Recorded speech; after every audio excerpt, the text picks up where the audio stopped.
rules to this definition of six systems, which is to keep people too busy to think, to keep people tired, to keep them emotionally involved, and to reward them intermittently. And they use this analysis on interpersonal relationships and toxic work environments. But I thought those same rules applied to some of the working environments that you see in the academy, both from the sort of student and also a staff perspective.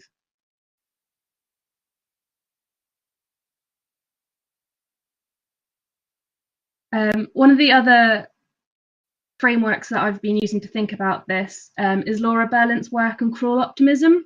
So I just wanted to include some excerpts from her work here because I think they sort of make it a little bit clearer. So when we talk about an object of desire, we're really talking about a cluster of promises we want someone or something to make to us and make possible for us. This cluster of promises could be embedded in a person, a thing, an institution, a text, a norm, a bunch of cells, smells, a good idea, whatever. However, cruel optimism names a relation of attachment to compromised conditions of possibility, whose realization is discovered either to be impossible, sheer fantasy, or too possible and toxic. What's cruel about these attachments is that the continuity of the form of it provides something of the continuity of the subject's sense of what it means to keep on living on and to look forward to being in the world. Cruel optimism is the condition of maintaining an attachment to a problematic object in advance of its loss.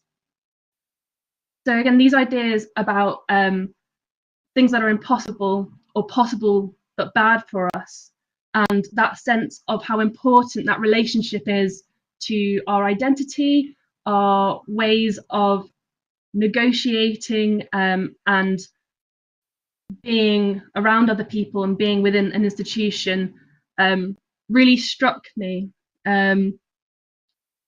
Because of my previous work in wellbeing, there's obviously a lot of discussion about student mental health and whether or not that's a crisis, whether it's because of changing conditions or an increased recognition of it or decreasing stigmatization as people are able to articulate things differently, as well as the way in which we do perform research assessment by sort of quantifying things, which increases opportunities for perverse incentives rather than necessarily supporting quality and ethical work.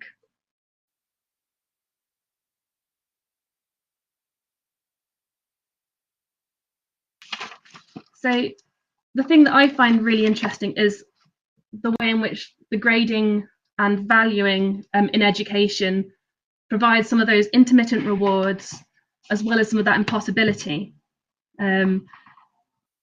Going back to those rules, keeping them too busy to think, always have more assessments going on, keep people working, provide 24/7 libraries so they don't have an excuse not to have done work, keep them emotionally involved because those grades and those values will be linked to their future, and reward them intermittently in terms of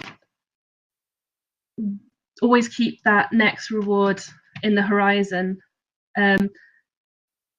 The success is often about meeting some inexplicable standards, depending on how well it's communicated by other people.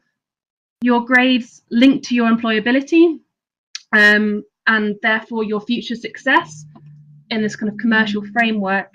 However, both grade inflation devalues what those grades represent, and a reduced job market further devalues that.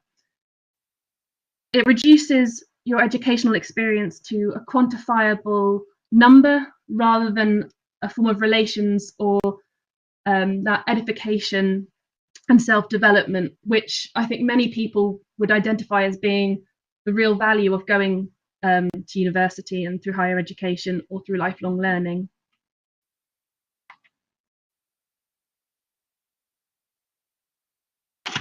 Similarly, there's the metrics in research assessment that sort of quantifies and reduces some of the human aspects of research work, where the value of research is distilled into very meaningless journal impact factors, and that kind of hierarchy and the way in which power is elided through those things that are actually quite meaningless when you're trying to work through assessing that either that researcher or the research output.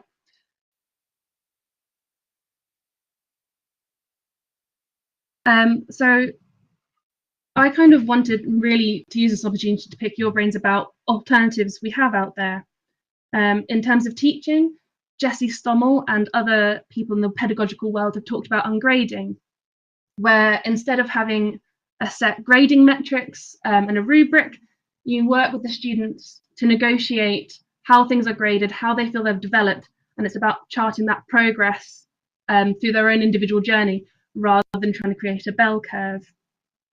Equally, in the research assessment world, there's a shift towards using things like the Declaration of Research Assessment, the San Francisco Declaration, and the Leiden Manifesto to try and claw back some of the more qualitative and rigorous approaches to assessment, rather than sort of hoping just for one single magical unicorn number that will explain, yes, this is good research, or no, this is bad research. So yeah, I'm afraid these are all sort of half-baked, half-cocked ideas at the moment from me. But if we could sort of split into groups and find out more about where you've worked and what things you've done and how you feel the library supports systems, or in positive or negative ways. Is that all right, Becky? How do I split people into groups? Yeah, I'll set that up now. So we'll split up into breakout rooms. So I'm going to split it into 5, I think, rooms, and just randomly assign people to rooms. So I'll do this for 30 minutes. We can end this sooner if we need to. After 30 minutes, it will kick us back to the main room. So let me just create those rooms now. You should now have an option for your breakout room, I believe. Let me know if you can't see that.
So Johanna, we just had a question in the public chat asking if you could repeat the question people are to be discussing. Yeah, I'm just going to upload them. They were on a separate presentation, which was not very helpful.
you can set a status to raise your hand, and I can then unmute you if you just wanted to make a couple of quick comments that's maybe quicker than having to type it out. Laura Wood has just asked, will the discussion in the chat boxes in the breakout rooms be captured and shared? Yes, Holly and I have just been going through and copying those, so we will be sharing those. I'm not exactly sure how Michelle and Darren are sending those out, but it will be with the recording of this session.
Okay, so you've had one comment from Sheila Webber. So one of the themes was having to enforce policies that you don't believe in.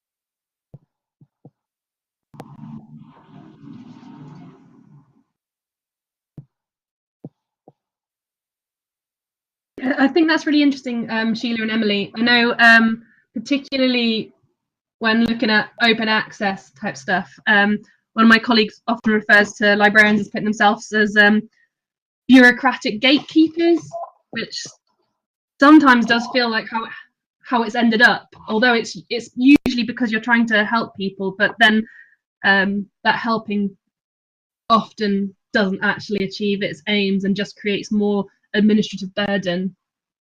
And I think the same is true of student wellbeing. Often there's a huge administrative burden to trying to navigate a system that a student's unfamiliar with.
We've got another comment from Sheila. So the phrase vicious circle came up. For example, academics being pressured to do things they don't want to do, academics then pressuring other professional groups, then pressure comes back to the academics and so forth. Speaking as an academic, none of this is good.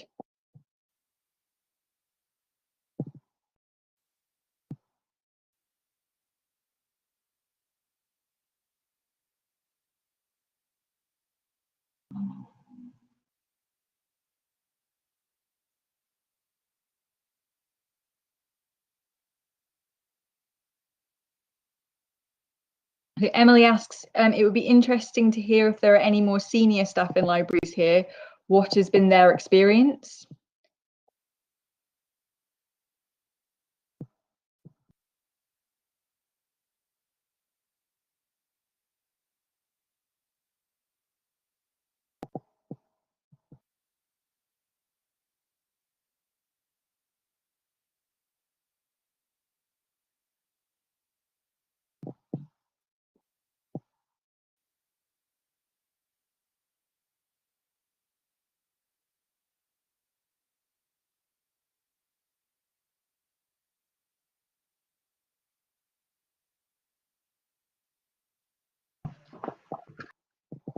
Rosie says, in terms of supporting Cruelty, there's been a lot of that kind of feeling at our place when it comes to student deadlines during this crisis and having to be very pleased with the mitigation policy about things. My role supports learning technology too, so have been supporting students with assessment hand-ins, etc.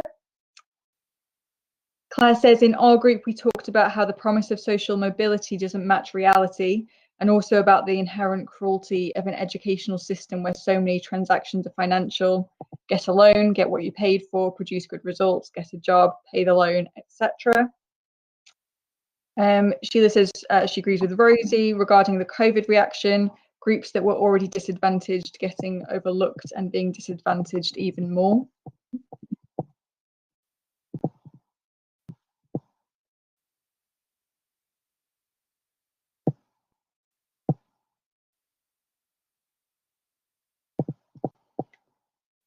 Rosie says digital poverty is a massive issue and going to continue to be a massive issue for students in September. I know that is an issue in Coventry. We're aware of students who don't necessarily have the required equipment or internet access to be able to continue learning online.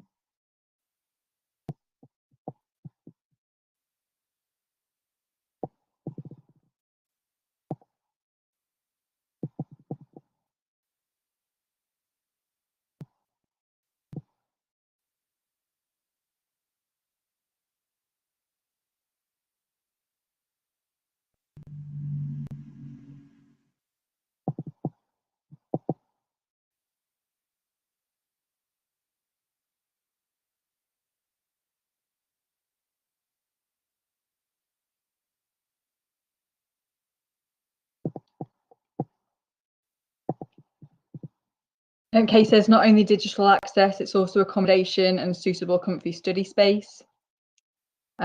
Laura says, I wondered about this just before the lockdown. We kept the library open until the end of Friday before the full UK lockdown was announced on the Monday, even after face-to-face teaching had been cancelled and the rest of the campus closed. This was argued as a way to support disadvantaged students, but I wonder if it also contributed to the view that usual studying productivity had to continue, even in the face of a pandemic.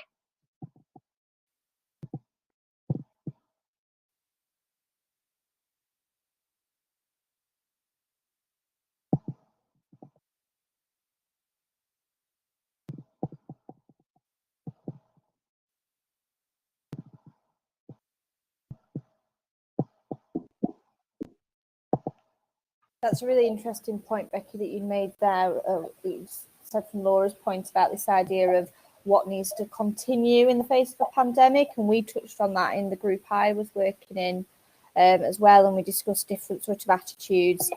One person said that their senior management team had talked about them not expecting to be doing a full day's work, but instead doing their best endeavours, and perhaps not all of us have had such supportive messages at this time.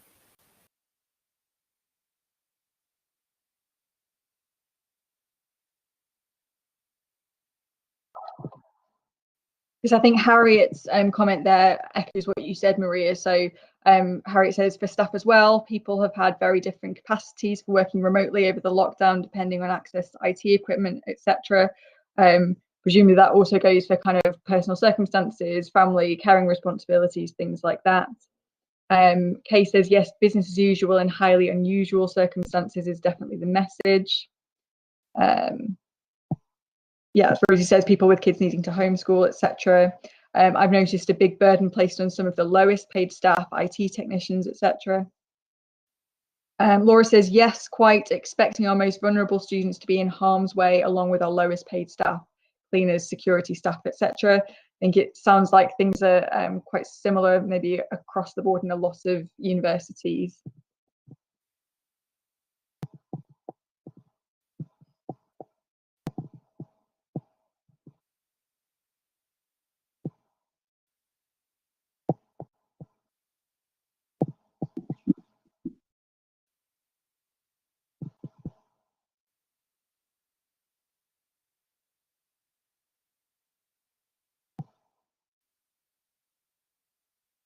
Karen says, Laura, same with our library as well. Whilst campus was effectively shut down before the Friday, the library was one of the very last buildings to be closed.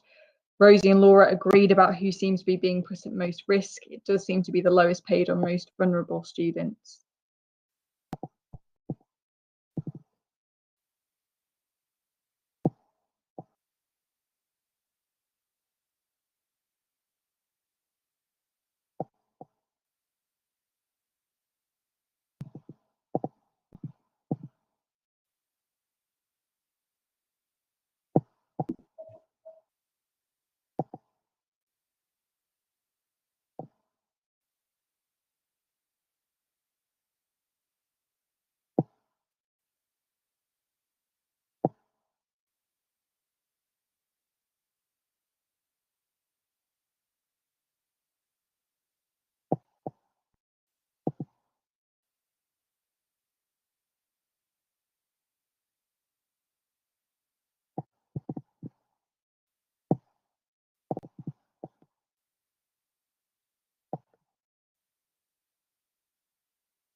Francis asks, I wonder how this will play out in terms of presenteeism as libraries begin to reopen in some form.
Beth asks, how are other unis dealing with exams and submissions? Ours is not bad at the moment, allowing deferrals and extenuating circumstances to all and more easily.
Kay says we're using a no detriment policy and a lot is based on previous assignment history.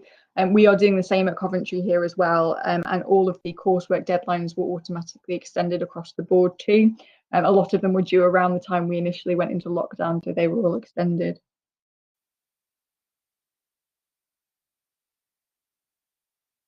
Sheila says at Sheffield Uni, we had to revise all assignments to make them more manageable and to extend all deadlines. I think this was good for students in the end, but confusing initially, and hell for staff, frankly, as we tried to make good decisions very quickly and keep communicating honestly. Okay, we've got about 2 minutes left in the session. Hannah, is there anything else you wanted to say to kind of wrap up this session? Yeah, I think it's been really interesting how the current coronavirus stuff has brought a lot of this stuff into light, because I felt quite differently about writing this presentation before having it all play out very dramatically in front of us. Thanks everyone for your comments. It's been really interesting hearing about the different aspects of that. Yeah, and I think Clara's point about ways out is something that kind of wanted to work on more, but right now it feels very hard to think of a ways out, but there are alternative ways of working. Sorry, Elena, I did have references, but that was on my previous slide. It's Jessie Stommel, and I will just type that in now.